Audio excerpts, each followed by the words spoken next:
So ayan, kasama ko na naman yung aking favorite companion ito.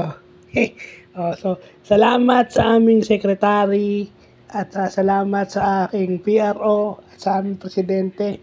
Mararelax lang konti Although kumain naman ako ng kanin. Nag-almusal naman ako bago uminom. So walang dapat i-worry. It's just a little, parang little pleasure lang dahil may nagawa tayong maganda kahapon.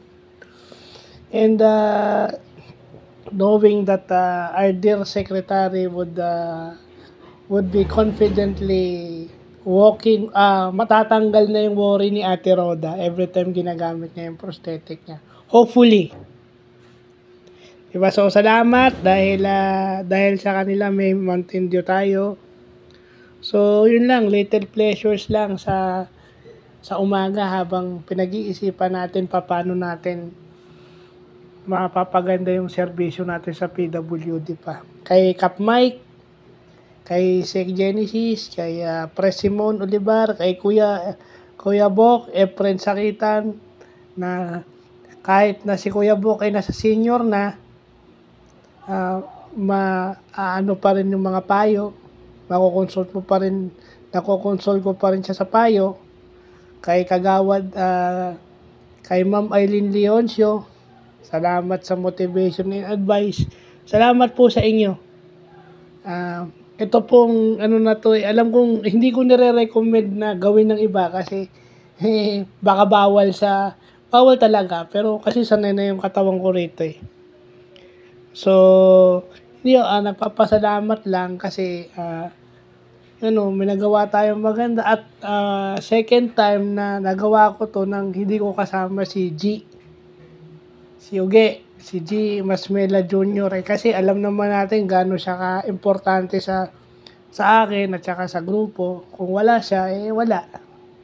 So, makagawa ako ng pangalawang beses ko na nagawa na hindi siya kasama sa tulong ni Pres, malaking achievement na yun para sa akin. Kaya, binigyan ka muna ng konting pamper yung sarili ko. Kaya, wala naman sigurong masama. Tsaka syempre para mapaghandaan na rin yung mga kailangan sabihin at saka kailangan malaman sa meeting namin sa linggo.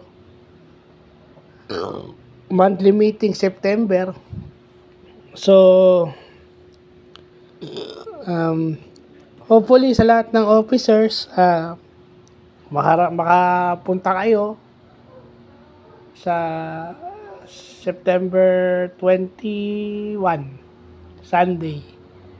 2 p.m. po sa barangay Molino 2. So, sa lahat ng officers, salamat po sa suporta sa mga taga-barangay Molino 2. Maraming salamat sa suporta. Cap Jorwin, maraming salamat sa support po. Basta yun lang, lang tayo, nagliliwaliw lang ng konti habang nag-iisip. So, yun lang po.